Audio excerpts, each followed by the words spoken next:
What's happening, guys? James Blonde here with MMOHuts.com, finally getting the chance to take a look at Dirty Bomb, a slightly futuristic first-person shooter developed by Splash Damage and published by Nexon, where players can bring in 3 mercenaries at any given time to combat that help cater to their playstyle in order to complete objectives with their team. Now, Splash Damage has been known to make some pretty sweet games in the past, and shooters at that, like Brink or Wolfenstein Enemy Territory, for example.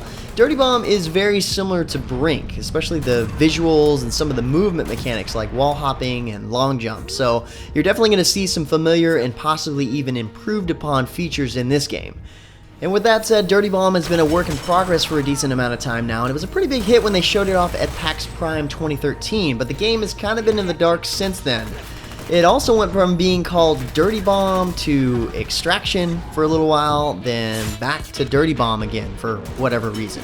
Either way, the game recently transitioned over to Steam, making a couple of changes and finally lifting the NDA, and as of right now, the game is still in a moderately tightly closed beta, but they do plan to start letting more and more players into the game. So, as of right now, you do still need a key to get in. Okay, so like I mentioned, this shooter is objective-based, so instead of having capture the flag, team deathmatch, and so on, you only have 2 game modes available right now, and they're called Stopwatch and Objective. Both are objective-based game modes, but Stopwatch is more of a single objective game mode on a smaller map where both teams take turns attacking and defending. And of course, here you want to complete the objective faster overall than the other team.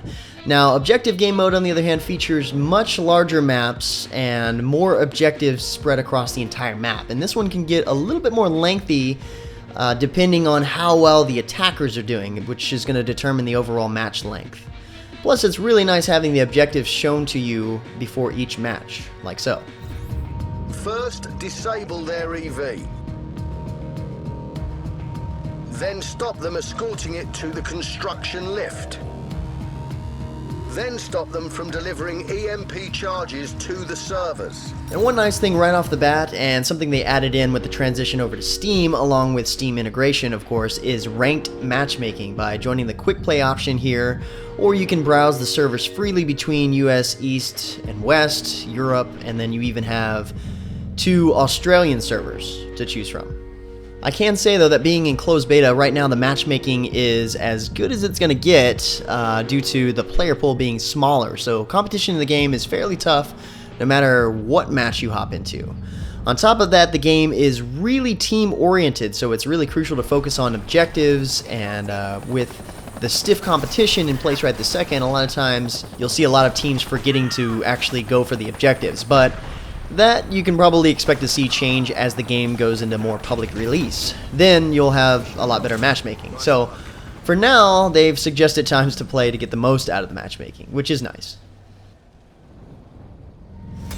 So the primary feature in this game that really sets it apart from a lot of the other shooters out there are the mercenaries you can choose from and how very different they are from one another. So as you can see here, you've got 15 different mercs to choose from, and you get to have 3 of them at a time in your squad and can switch between those 3 in-game as you're preparing to respawn. You swap through them with F1, F2, and F3 right after you die. You can also make the decision on what mercs are in your squad and their loadouts before each match starts, but once you've made your selection here and you lock in or you run out of time, then that's it. You can't actually change any of the 3 that you've selected until the next match. And on that note, they've also released patch notes talking about how they penalize players who leave matches. So if that's something you really hate seeing, you don't have to worry about it so much in this game. And at the same time, if you're searching for a match, then you better be committed to it. But anyway, back to the mercs. They each have their own specialties and personalities overall. You've got a variety of classes essentially, and then you have several mercs that fit into each one with their own take on whatever particular class. The cool thing is, their names kind of give them a quick indication to what they specialize in. Like Proxy, for example, uses proximity mines. Nader is a grenadier. Artie has the artillery strike. Red Eye, of course, is a sniper that kind of looks like Snake. Old Snake. Not really sure why I think this is cool, but it is. So yeah, as far as class variety goes, you've got medics, you've got support, high damage, tanky, and so on. But like I said, you might even have several different mercs for each, like medics, for example, each with their own unique abilities around healing. For example, Ara has mobile healing turrets that heal in an AoE and can be picked up and move around accordingly. Super helpful when some of your team is opening up doors or trying to work on capturing objectives. Sawbones, on the other hand, drops med packs. In a similar way, Artie and Skyhammer drop ammo packs for allies. And Phoenix, the medic, can even revive himself when down, giving him that much needed second wind. But at the same time, each one of the medics also has one thing in common. They all use the defibrillator, which can instantly revive fallen allies, which in itself is a really cool mechanic in the game, making it to where you either have to confirm your kills or get the job done right the first time by using a grenade to blow them into tiny little pieces. But, you know, being healed is really nice as well. And any merc can revive others that are down, but if you're not a medic, it isn't at all instantaneous, so you don't really see that happening a lot. Along with each merc's different abilities, you also have different weapons when it comes to primary, secondary, and melee weapons, and this is important to consider because it isn't a drop and swap weapon game, so the weapons that come with the mercs are with you the entire way, but fortunately the variety does go beyond just that because all of the mercs have alternative loadouts on top of that, and a lot of them. This is set up basically with a card-based system where you can earn crates after playing matches and leveling up your account that you can unlock with keys that give you random mercs and different rarities. I got a random rare sniper.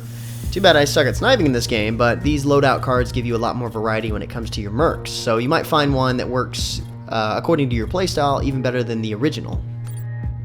Wunderbar! If you need a lot of grenades in a very short time, I am your woman. And you'll also notice that with each one of these loadout cards, not only do you have a change in weapons, but also augments as well, which are unlocked as you play more and level up each individual merc. And with that, getting a rare or what you might consider a good loadout card is a lot more valuable later on once you've had the chance to level up a merc to use all of their augment slots. But for starters, you gain the first one after level 1.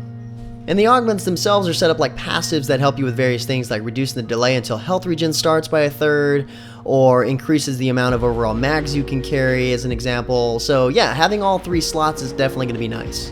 Oh, and on top of each merc having these different weapons and augment loadouts from one to the next, they also, of course, have different health and speed stats. So naturally, someone like Nader is going to be a lot faster than, say, Rhino, which is a heavy. But Rhino, of course, is going to soak up a lot more damage.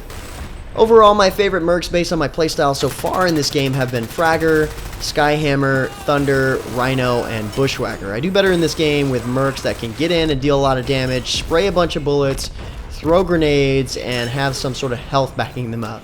I do, however, like playing as Bushwhacker the most, supporting the turret to help me or my allies take an objective. That's kind of my way of playing support.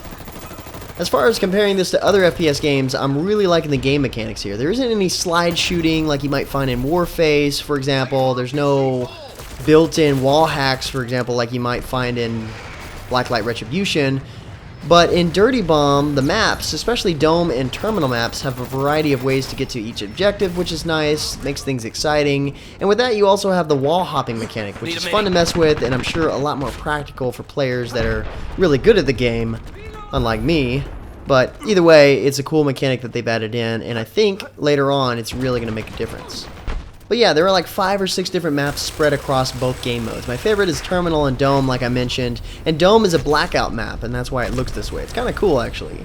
But these two just have the most accessibility when it comes to approaching the objective in various ways, and attacking and defending, which is really supposed to be what's going on here. You really feel like you're attacking and defending in these maps. The other maps seem to have a lot of straight corridors with a lot of choke points, and as Twitch-based as this game is, that can be pretty rough, so there's still a lot of tweaking they can do to a majority of their maps.